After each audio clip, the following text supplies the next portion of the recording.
Welcome to Charity Therapy, the podcast where we explore the ups and downs of the nonprofit sector and answer your burning questions. I'm your host, Jess Birkin, owner of Birkin Law Office, and I'm excited you're here. Imagine hanging out with me and my super smart, funny nonprofit expert pals. You get to ask them anything about your nitty-gritty nonprofit life and get their wisdom for free. Whether you're a seasoned pro or just strapping on your nonprofit boots, we're here to share stories and remind you you're not alone on this journey. So get ready to join the conversation and bring me the tough questions. I ain't scared. Ready to rock? Let's dive in. Hello and welcome to this episode of Charity Therapy. Today I am joined by Dr. Pablo Otaola. Pablo is the CEO of Thriving Culture LLC, and he's who CEOs can call when there's something broken in their org that needs to be fixed or needs to be fixed yesterday.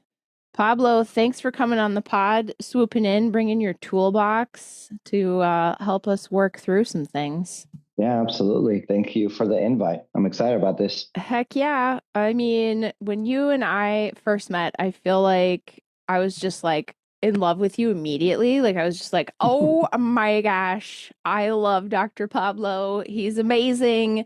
And I could not wait to have you on the podcast, especially because I feel like I nerded out a little bit about how much I loved my organizational theory and development classes in my master's degree. And just like, that's your vibe. Like you're all about like organizational culture. And when people talk about culture, quote unquote, in the nonprofit sector, usually I'm hearing it because something's going wrong, right? More often than not, people only bring it up if it's not happening well. But I love the name of your company that we're trying to build a thriving culture. And it's not just about preventing toxic culture, it's building something strong, right? Yeah. So to you, like what really are the hallmarks of a strong, healthy organizational culture? Yeah. So first of all, let me respond. I nerded out with you as well. And I felt the same thing. And I was like, when can I talk to him again? And right. Super excited. I think we have a similar vibe, similar lane, maybe same house, different window as far as perspective. Right. Yes. What we do, but in the nonprofit sector, yes, same. We're there. And yeah, I mean, Thriving Culture, the name came about because I was in a non-thriving culture and I wanted to get out of it, went and got a doctorate, and I just really want to partner with nonprofits and for benefit mission oriented organizations that are down, that want to do that want to create a place they want to go work in, Yeah. So hallmarks, I think the word belonging is probably at the center. And it doesn't mean like Maslow's hierarchy of needs, it's right in the middle, belonging, sense of belonging. Yeah. It's not family, it's not my partner, it's not my son. So we're not talking about that, but we are talking about something tribal, something that where we feel connected to people.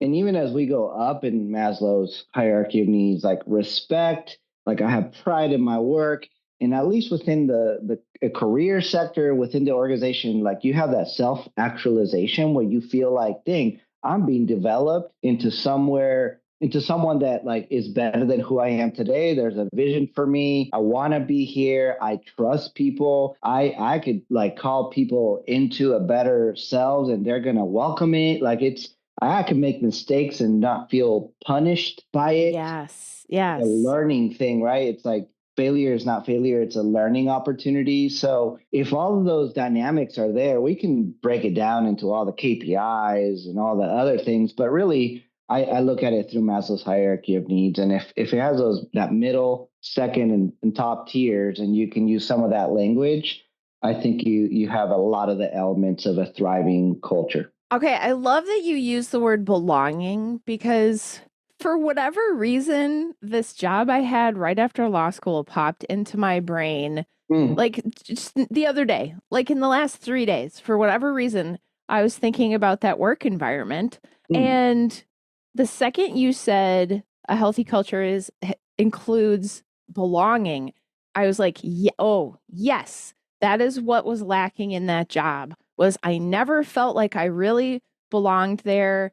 It always felt like I was sort of like on the outside, and it really made Hmm. it that I was not thriving there at all. And so it was a very short position because it was like, I don't Yeah. really feel like I belong here. So I'm moving on almost immediately. Right. That's incredible that, I mean, okay, so I graduated in 2007. That's 20 years ago, basically. I'm still thinking about that, apparently. Yeah. Yeah. So that's how important that element is it's like that's incredible. I love that. Okay. Mm. So bringing that, are you ready to get into this listener question, this scenario that we've been served up? Let's do it. All Let's do right. it. Here we go. Listener writes, "Hi there. I'm an executive director for a nonprofit with a unique structure. The organization was founded 12 years ago with the intention for it to run almost like a co-op, a cooperative. We have a board and the ED role, but literally everyone else has the same job title. There is no HR. The goal was to create a strong, fair, and equitable work environment. I've now been with the organization for 3 years, and it's becoming more and more clear that we are definitely not meeting that goal. I was excited to come into this structure, but in practice, everything seems to operate like it's high school. There's bullying, there's power plays, and cliques that try to control the larger group without any accountability. I've been trying to attract good people into the organization, but it seems like no matter how many great people I bring in, the cycle repeats. How do I go about changing the organization? Wow. Okay. Lot to unpack there. Yeah. My thoughts first. Your thoughts first. How do you want to start? Yeah, I think, well, I definitely want to hear from you because that's why you're here for sure. I want to kind of start off, I think, with the flat structure. And I'm really curious, have you actually seen these flat structures work? Because I have over the years had clients who are very committed to doing this sort of like everybody's on the same plane, we're all equals structure. And I'm curious in your experience if you feel like that really is the idyllic, whoa, I don't know what the word for it is. Yeah, well, I have never seen it work, just to answer directly. I like the intent though, right? Yeah. Like I think a lot of times we experience organizations where it's just a mess. It's like one person that is managed by one person that is managed by one person that reports to three people, right? And you have like seven levels and you just need two or three, right? In that Yeah. those scenarios. So there's some of that, like the intent. There's also like the generational piece for me that like Mm. the older Gen X and older just really value order and structure, and there's Yeah. so much of it. It's too much bureaucracy, too much power play, too much like gender issues like that come from older Yes. generational values. And so, what I definitely seen millennials, elder millennials, like start to do is try to like swing the pendulum back and go a lot more to these flat structures, but they usually don't work, or they don't work when we don't take into account personality, we don't take into account subconscious bias, we don't take into account social power dynamics. Longevity is a power deal, right? So you could have the Yeah. same titles, but it's not the same power just because on an org chart it looks on the same page. So I've never seen it work for those reasons. And while I like the intent, you need something kind of in the middle where there's some structure, power is stewarded well, and leaders themselves have high cultural intelligence, understand some of the things that we just said. And because I mean, you could have the best org structure, you have a shit leader, and Yep. it breaks, right? So, Yeah. Or even somebody just in the middle who's, mhm. kind of just stirring it up. You can have nice leaders and somebody's flying under the radar, just poisoning the well, Yeah, so to speak. yeah, yeah, Well, yeah. that's like a relief to me because sometimes in my work, like people sometimes people come to me for like really fun, uplifting, like we're gonna make something happen. Those are like my startup clients. I love that. But like a lot of times being a lawyer, you're coming in because there's a big mess, right? And so it's sometimes it's hard not to get like a little bit cynical about, Yeah. the sector and everybody everybody, from the outside it looks like, oh, we're all holding hands singing Kumbaya and like everything's magical, but like you and I know because we're in the trenches with the people seeing 100%. the dirt under the carpet, right? And so it's almost like a relief that it's not just Hmm. me thinking like, oh, you dreamers, like this is not going to work.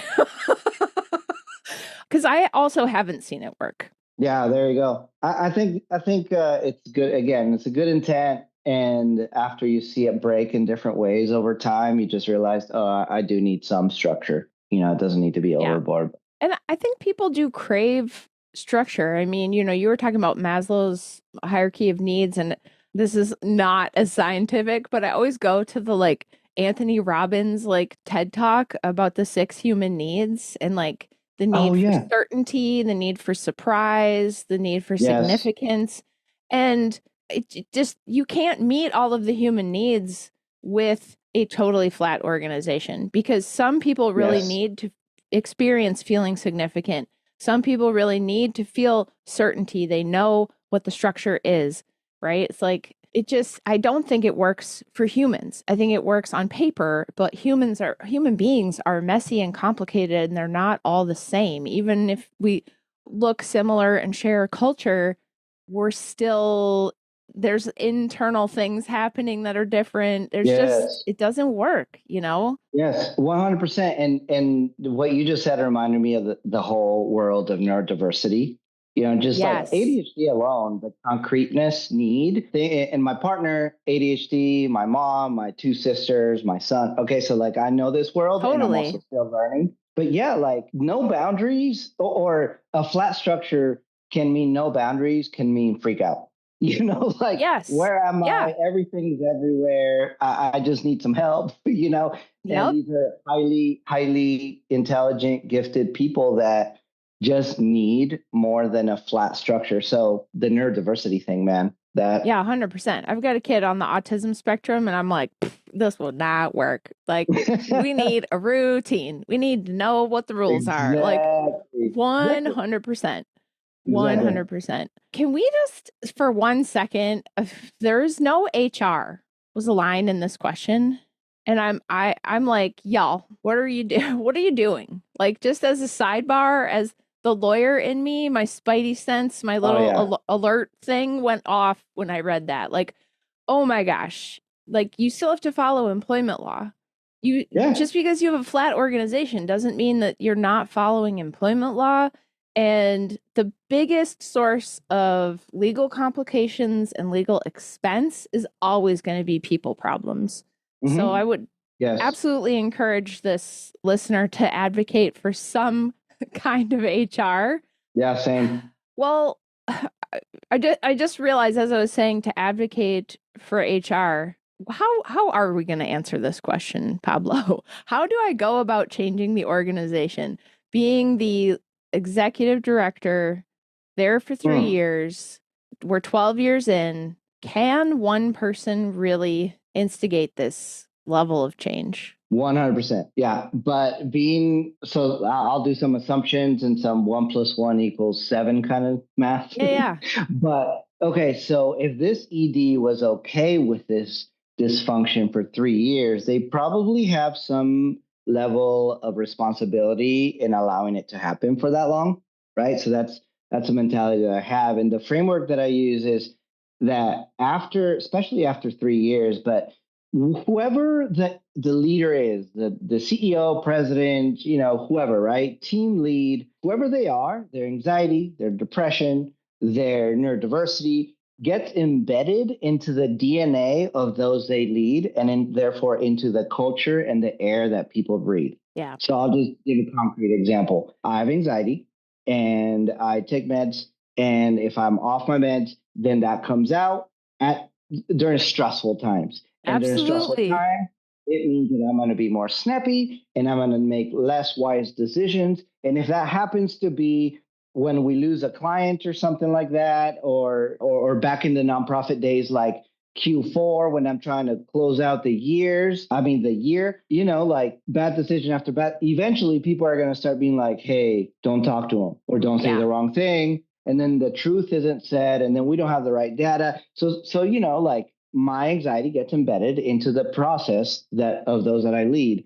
Yep. So that's the first thing that I would say is like, okay, let's sit down with the ED and say, or the ED sit down on your own and just kind of own like, what do I have to own in enabling this? And then usually it just takes a little outside collaboration, accountability, to like, can you keep me accountable to doing the hard thing? Because usually, especially in the nonprofit field, that people just don't like hurt people's feelings because that's kind of how we interpret like send some boundaries and some structure. Yeah.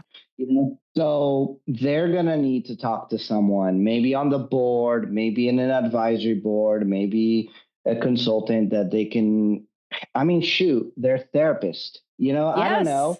100%. Like they're gonna have to change behavior because when they change behavior, others will follow suit. And if others don't follow suit, then they're outside of what they should be doing. Too bad they don't have HR, but that's probably one. Actually, just thinking out loud here, maybe that's the first thing they do is just get their number 2 and number 3 people and say, hey, we have a problem. Yes, yes, yes. All right, we need to hire at least a fractional HR person at first and have that person know some change management, know the strategy side of HR at the higher level and help us right the ship here because culture is made by leadership behavior, 3 things: leadership behavior, structure, and process.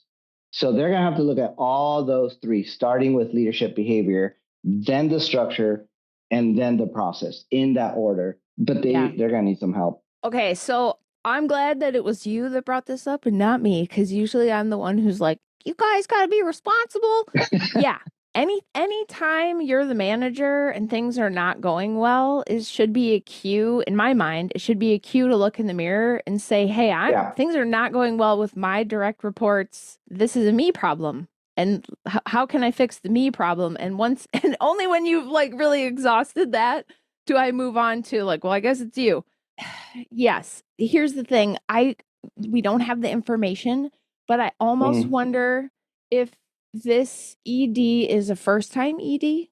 Oh, yeah. I wonder if there is some other dynamic happening that we don't know about, we don't have insight into. Maybe there was like a charismatic founder who left and this Ooh. new ED is supposed to be like the person who fixes everything or just fills these shoes or because like why are we not already leaning on the board, right? There's some Founder disconnect syndrome. there. Yeah. Yes. And so it's like it's not that I'm not hearing I talked to the board because I would expect the ED is talking to the board about this. So if we're not hearing that, that makes me kind of think, oh, is this like your first time? Did we maybe come into a situation where it doesn't feel safe to talk to the board? Maybe the board like lionizes the previous founder, or there's Yeah. it feels like there's something going on there that this ED kind of feels like they're out on an island and isn't like, how is it this much out of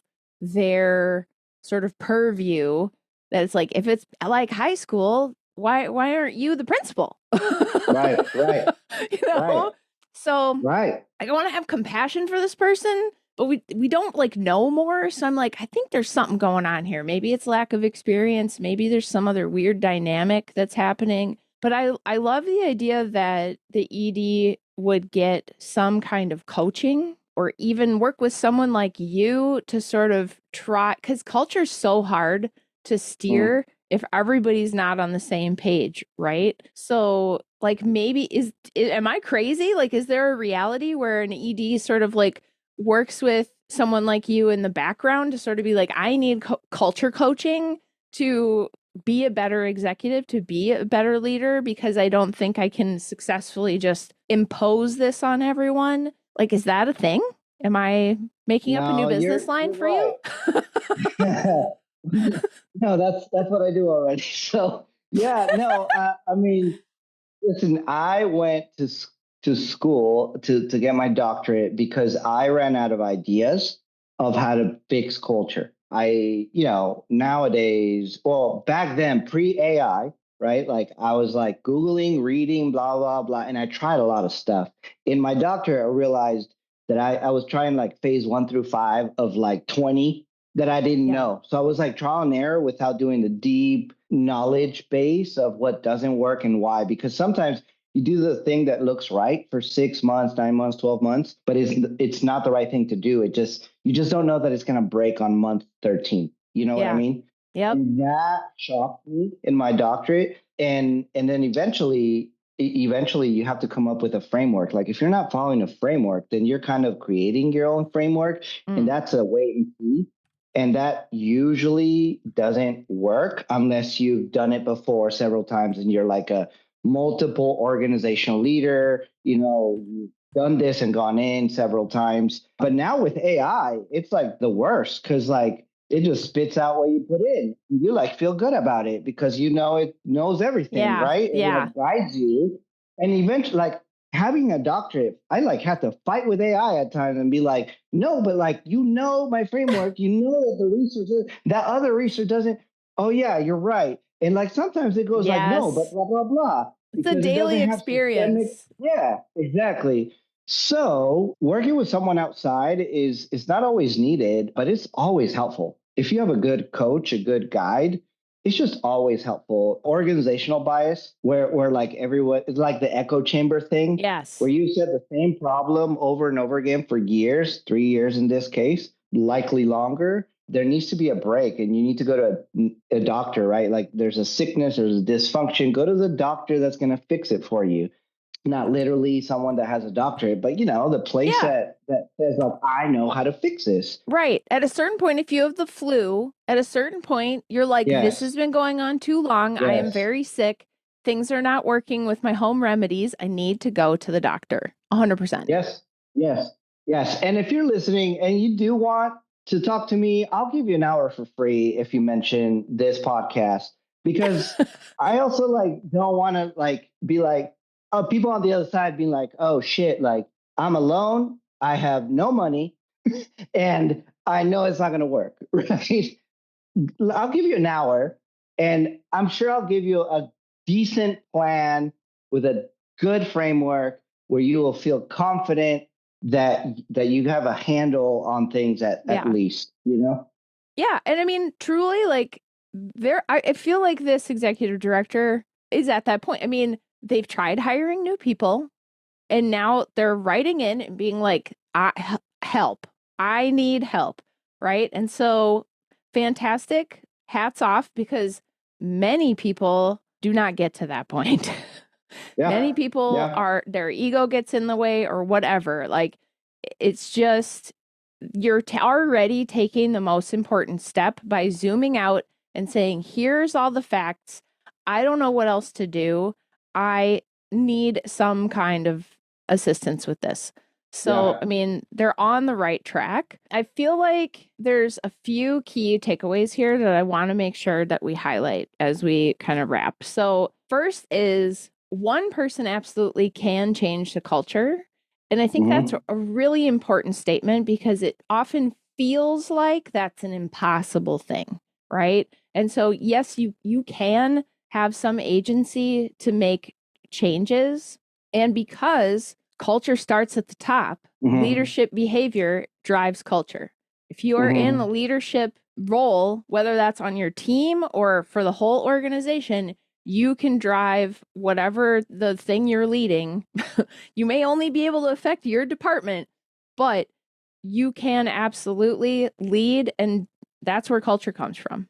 It's like, I love that you said that leadership behavior is driving the culture because it starts at the top, right? It does. Yeah. And and then also, like, it is okay to ask for help and it is okay to seek help, and preferably not from AI, which is confirmation bias and is just going to tell you what you want to hear, Yeah. but everybody needs help from time to time.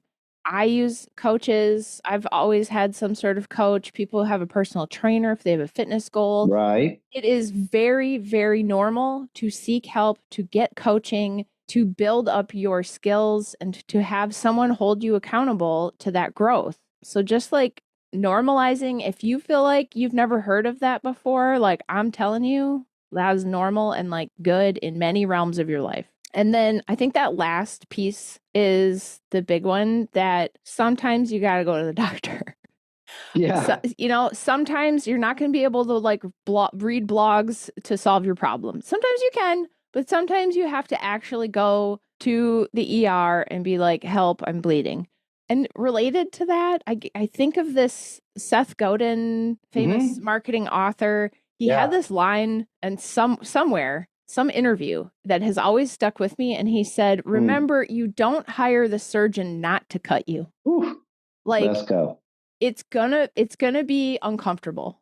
Like if you're getting help and you're getting coaching, Yeah. they're there to hold you accountable. The surgeon is gonna cut into you, but they're doing it Yeah.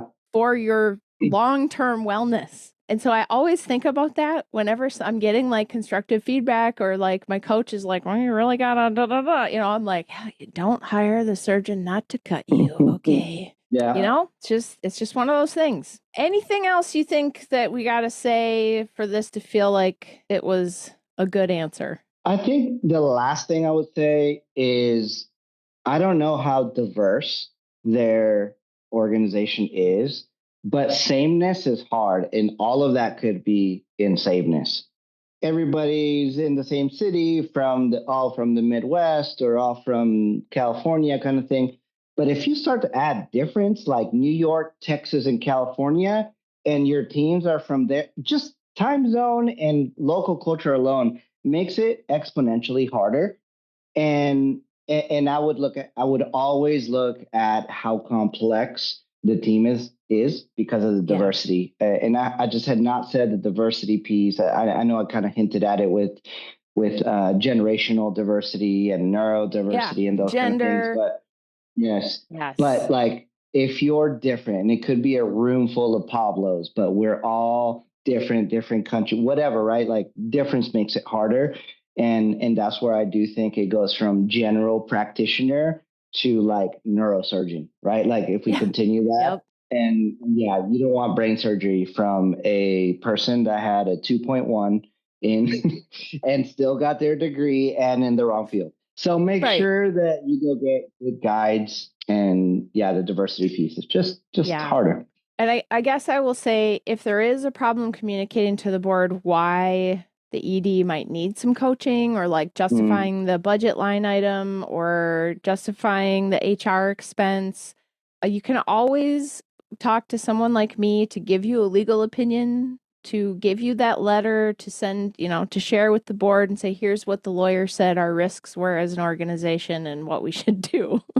So, yeah, yeah, just pro there you tip. go. Pro tip there There you can be a go. really good way to carry the importance of that message back to the board if that's That's awesome. necessary. Pablo, you're amazing. Can I just like have you back here multiple times? Like we just need to hang out.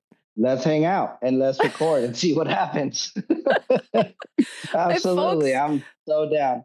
good, good. I mean, clearly we got to have you back because just there's too many things that are culture related, and you are like now my go-to resource. If folks want you to be their go-to resource, how can they connect with you? Where can they find you online? You can go to my website, thrivingculturellc.com. The show notes are going to have my information as well. So you can go there too. Yeah, we'll put everything in the show notes. Absolutely. Folks, if you enjoyed this episode, do me a huge favor, share it with a friend, leave a rating, review, subscribe on your podcast app. It really does help people find the show. If you've got a story to share, if you've got an amazing culture and you want to talk about it, if you've got a culture issue and you want to tell Pablo and you want Pablo to come back, send me a note online at charitytherapy.show. And as always, thanks for listening.